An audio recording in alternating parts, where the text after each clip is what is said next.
Hello students, आज के इस वीडियो में मैं ओम्स लॉ और किरचॉफ्स लॉ के बारे में डिस्कशन करूंगी। सबसे पहले हम बात करते हैं ओम्स लॉ की स्टेटमेंट। ओम्स लॉ की जो स्टेटमेंट है हमारी, the current in an electric circuit is directly proportional to the voltage across its terminals provided that the physical parameters like temperature etc remain constant। तो हमारा Ohm's law क्या कहता है कि जो हमारा करंट होता है वो डायरेक्टली प्रोपोर्शनल होता है वोल्टेज के किसी भी हमारे कंडक्टर के अंदर। बट जो बहुत इंपॉर्टेंट पॉइंट है यहाँ पर डिस्कशन के लिए वो है कि जो फिजिकल पैरामीटर्स होते हैं जैसे कि टेम्परेचर, प्रेशर, ह्यूमिडिटी, ये सारे के सारे जो पैरामीटर्स हैं ये कांस्टेंट होने चाहिए, अदरवाइज हमारा जो ओम्स लॉ है वो वेरीफाई नहीं होगा।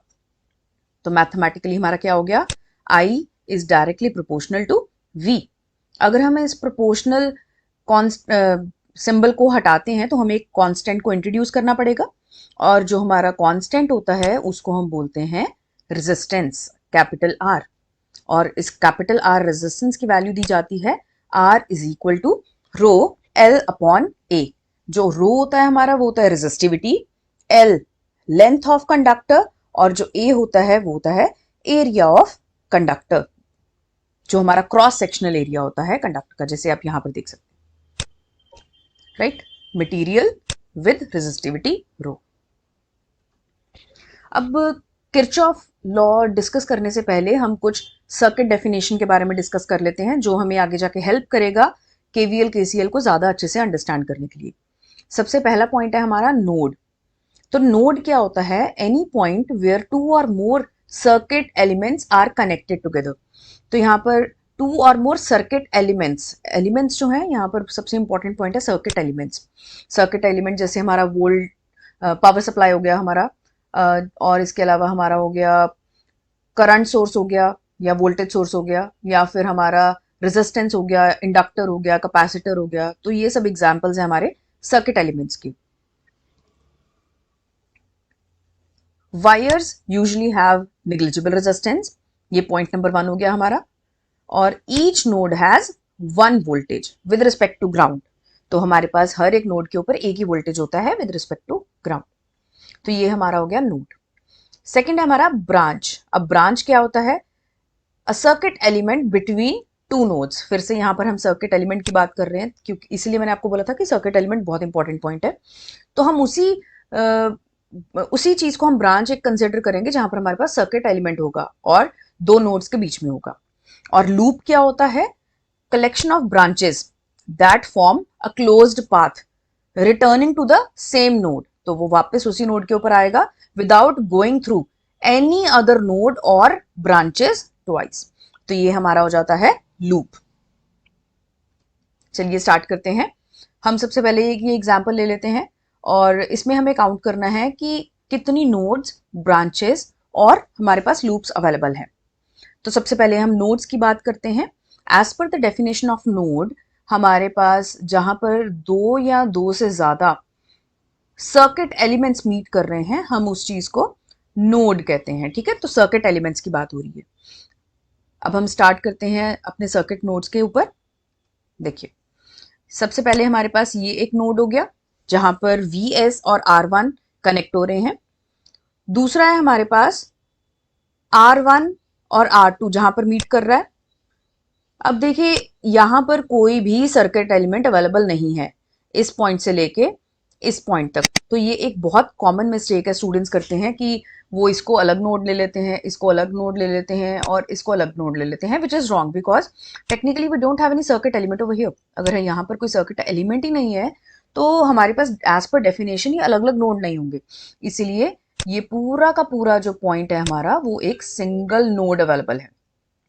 सिमिलरली यहां पर हम बात करते हैं, यहां पर हमारे पास कोई सर्किट एलिमेंट नहीं है, यहां पर भी सर्किट एलिमेंट नहीं है, यहां पर भी सर्किट एलिमेंट नहीं है, इसलिए ये पूरी की पूरी हमारी एक सिंगल नोड है। So as per the given example we have total 3 nodes available. तो डेफिनेशन क्या होती है नोड्स की, जहां पर 2 और more than 2 circuit elements meet कर रहे हैं। अब जंक्शन क्या होता है हमारे पास, जंक्शन में 3 और मोर देन 3, आई रिपीट 3 और मोर देन 3, ये होता है हमारे पास जंक्शन की डेफिनेशन। नेक्स्ट है ब्रांचेस। तो कितनी ब्रांचेस हैं? अगेन जो हमने डेफिनेशन अभी डिस्कस की है ब्रांच की, सर्किट एलिमेंट जो अवेलेबल होगा दो नोड्स के बीच में उसको हम ब्रांच कहेंगे। तो सर्किट एलिमेंट बहुत इंपॉर्टेंट है। हमारे पास ब्रांचेस हो गई 1, 2, 3, 4 एंड 5। अब ये ब्रांच क्यों नहीं बनी हमारी? क्योंकि हमारे पास यहाँ पर सर्किट एलिमेंट जो है वो मिसिंग है, इसलिए हमारे पास बाकी कोई भी ब्रांच कंसिडर नहीं होगी। और लास्ट है हमारे पास लूप। अगर हम स्टार्ट करते हैं नोड ए से, तो हमारे पास कितने लूप्स बनते हैं? देखिए, नोड ए से 1, 2 एंड 3।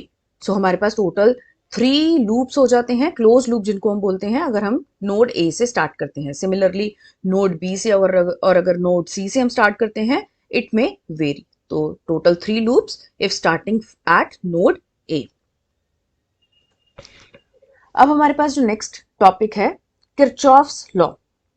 तो किरचॉफ्स लॉ सबसे पहले हमने क्यों डेवलप किए थे? ये सबसे पहले वाले सेट ऑफ लॉज जो डेवलप हुए थे वो क्यों हुए थे? ताकि हम एनालाइज और कॉम्प्लेक्स सर्किट्स को इजीली कैलकुलेट कर पाए, जो कि बहुत इजीली हम नहीं कर पा रहे थे with the help of Ohm's law.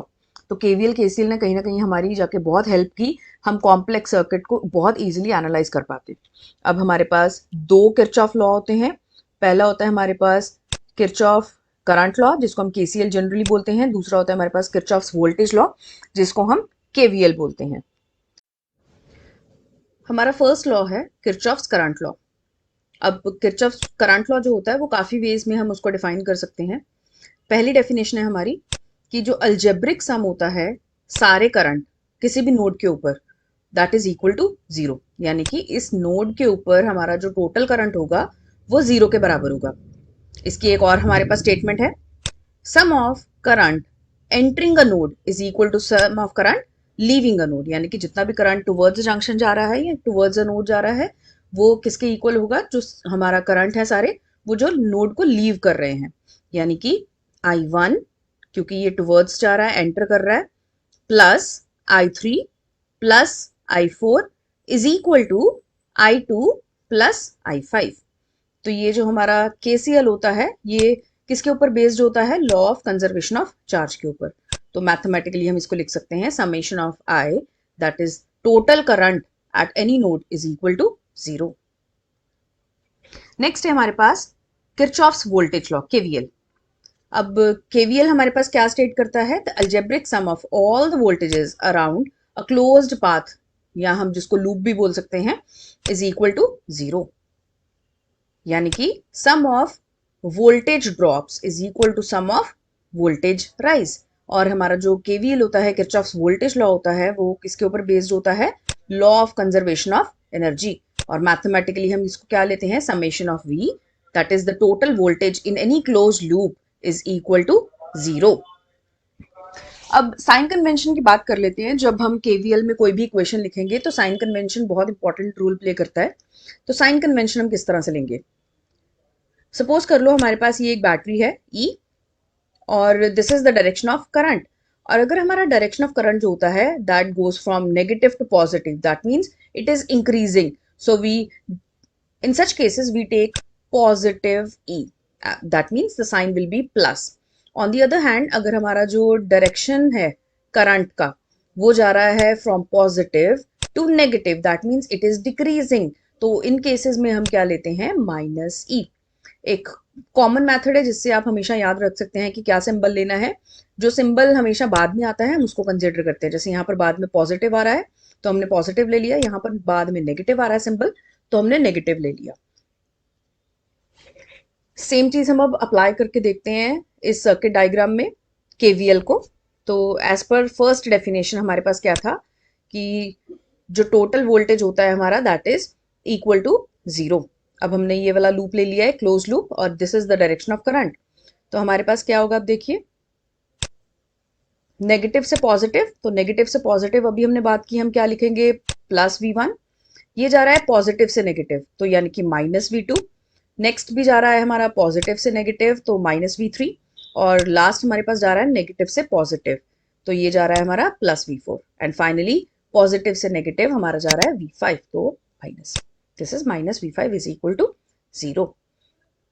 अगर मैं डायरेक्शन की रिवर्स जो हमारा करंट है उसको हम रिवर्स कर देते हैं डायरेक्शन को, तो सेम ही चीज होगी हमारे पास, बट अब सारे सिंबल जो है वो रिवर्स हो जाएंगे। देखिए -V1, अब यहाँ पर +V1 था, अब ये -V2 है तो ये +V2 हो गया, -V3 है तो ये +V3 हो गया, +V4 था तो ये -V4 हो गया, -V5 था तो ये +V5 हो गया। यानी कि जो भी हमारा डायरेक्शन है करंट का उसके अकॉर्डिंगली हम डायरेक्टली अपने बस जो साइन है वोल्टेज का वो डिसाइड कर सकते हैं, जो हमारी पिछली स्लाइड थी उसके अकॉर्डिंगली। और लास्ट हमारे पास जो एक डेफिनेशन थी that was voltage rise is equal to voltage drop.